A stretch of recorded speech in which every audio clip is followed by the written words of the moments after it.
Hello friends, स्वागत है आपका हमारे चैनल में। आज हम अलंकार पढ़ेंगे। ठीक है, बहुत ही इम्पोर्टेंट टॉपिक ये होता है।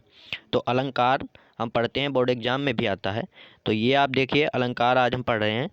यहाँ पर अलंकार को पढ़ने से पहले हम इसके अर्थ को समझ लें कि अलंकार का अर्थ क्या होता है। देखिए, यहाँ पर लिखा है अलंकार दो शब्दों से मिलकर बना होता है, अलंग प्लस कार। ठीक है, तो अलंग का अर्थ क्या होता है? भूषण होता है। भूषण अर्थात सजावट होता है। ठीक है, तथा कार का अर्थ होता है करने वाला, अर्थात जो अलंकृत या भूषित कर दे, वह अलंकार है। आई होप कि आपको इतना समझ में आया होगा। तो यहाँ पर देखिए, अलंकार का शाब्दिक अर्थ आभूषण होता है। जिस प्रकार हम आभूषणों को धारण कर लेते हैं तो हमारी सुंदरता क्या होती है? बढ़ जाती है। हम जब आभूषणों को धारण कर लेते हैं तो हमारी सुंदरता बढ़ जाती है। उसी प्रकार काव्यों में अलंकारों का प्रयोग करने से उसकी सुंदरता बढ़ जाती है। तो आई होप कि आपको इतना समझ में आया होगा। अलंकार का अर्थ, शाब्दिक अर्थ क्या होता है? आभूषण होता है। ठीक है, तो आगे हम बढ़ते हैं। अब बात करते हैं उपमा अलंकार। ठीक है, तो उपमा अलंकार क्या होता है? उपमा अलंकार देखिए, जब दो वस्तुओं के बीच में जब दो वस्तुओं के बीच की समानताओं में कुछ तुलना की जाए। ठीक है, जब जहाँ दो वस्तुओं के बीच समानताओं का भाव, ठीक है, समानता का भाव व्यक्त किया जाए, वहाँ पर क्या होता है? उपमा अलंकार होता है। ठीक है, यहाँ पर लिखा है, जब किसी वस्तु का वर्णन करने के लिए उससे अधिक प्रसिद्ध वस्तु के गुण, ठीक है, धर्म आदि के आधार पर उसकी समानता की जाए तो वहाँ पर कौन सा अलंकार होता है? वहाँ पर आपका होता है उपमा अलंकार।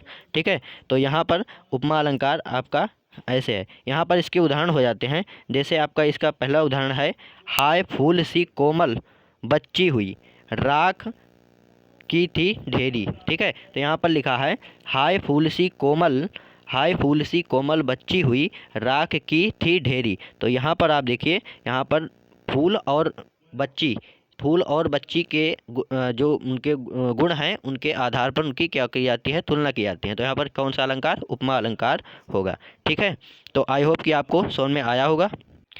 अब बात करते हैं हम रूपक अलंकार के बारे में। तो रूपक अलंकार क्या होता है? जब उपमेय और उपमान में भेद होते हैं। ठीक है, जब उपमेय और उपमान में भेद होते हुए भी दोनों में समानता की जाए और उपमेय को उपमान के रूप में दिखाया जाए तो वहाँ पर कौन सा अलंकार होगा? वहाँ पर आपका रूपक अलंकार होगा। ठीक है, तो इसका उदाहरण आप देखिए, इसका उदाहरण भी है, मैया मैं तो चंद्र खिलौना ले हो। स्पष्टीकरण में आप देख सकते हो कि यहाँ पर स्पष्टीकरण क्या है। आप पेपर में ऐसे स्पष्टीकरण भी लिख देना। ठीक है, वहाँ से भी आपको ये नंबर मिल जाएगा। स्पष्टीकरण भी लिख देना, वहाँ पर ये इंपॉर्टेंट होता है। तो वहाँ पे आप जब आपकी कोई कॉपी जो चेक करेगा वो आपको बढ़िया से नंबर देगा। तो यहाँ पर देखिए, यहाँ पर स्पष्टीकरण में क्या है, लाइन पहले पढ़ते हैं हम, मैया मैं तो चंद्र खिलौना ले हो। यहाँ पर आप देखिए, यहाँ पर क्या है स्पष्टीकरण में, इसमें चंद्रमा, चंद्रमा यहाँ पर क्या है? उपमेय है। चंद्रमा क्या है? उपमेय। चंद्रमा पर खिलौना, खिलौना क्या है? उपमान है। ठीक है, यहाँ पर चंद्रमा क्या है? उपमेय है और खिलौना उपमान है। का आभेद आरोप हुआ है, अतः यहाँ कौन सा अलंकार है? रूपक अलंकार है। अन्य उदाहरण आप नीचे देख सकते हो। ठीक है, तो ज़्यादा वीडियो को लंबी नहीं करते हैं और आगे बढ़ते हैं। अब बात करते हैं उत्प्रेक्षा अलंकार। यहाँ पर देखिए, उत्प्रेक्षा अलंकार बहुत ही इंपॉर्टेंट होता है। हर साल ये बोर्ड परीक्षा में आता है। ठीक है, हर साल ये बोर्ड पेपर में आता है। तो हम बात करेंगे उत्प्रेक्षा अलंकार।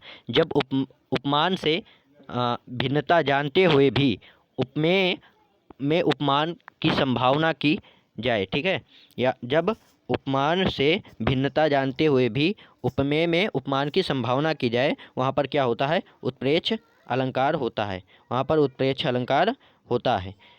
इसमें प्रायः मन मानो जन जानो, यहाँ पर पहचानने के लिए आपको मैं बता दूं कि इस अलंकार में प्रायः क्या होता है? मन मानो जन जानो, जानो निश्चय शब्द अर्थ का प्रयोग किया जाता है। ठीक है, उदाहरण आप देखो, उदाहरण में इसके दिया हुआ है, उदाहरण में इसके है, सोहत ओढ़े पीठ पटु, सोहत ओढ़े पीठ पटु, श्याम सलोने गात, मनह नील मन सेल पर आतप पर्यो प्रभात। बहुत ही इंपॉर्टेंट है, यहाँ पर आप देख सकते हो, ये बहुत ही इंपॉर्टेंट है। ये 2015, 11, 10, 8, 7, 6 और 5 में भी पूछा गया है। ठीक है, तो यहाँ पर आप देखिए स्पष्टीकरण इसका क्या है, श्री कृष्ण पीताम्बर पहने हुए, पीताम्बर, ठीक है, पीला है जिसका अंबर, बहुब्रीहि समास, ठीक है। इसमें समास क्या है, बहुब्रीहि समास है। तो श्री कृष्ण पीताम्बर पहने हुए उनके शरीर को देखकर, ठीक है, उनके शरीर को देखकर ऐसा लगता है कि मानो नील पर्वत पर प्रभात प्रभात के सूर्य का मतलब पीले रंग का प्रकाश पड़ रहा हो। तो ये इसका स्पष्टीकरण हो रहा है। अन्य उदाहरण आप नीचे देख सकते हो। यदि आपको वीडियो अच्छी लगी हो तो हमारे चैनल को लाइक करें, सब्सक्राइब करें और ज़्यादा से ज़्यादा लोगों में शेयर करें, ठीक है। तो आज के लिए इतना ही, बस, धन्यवाद।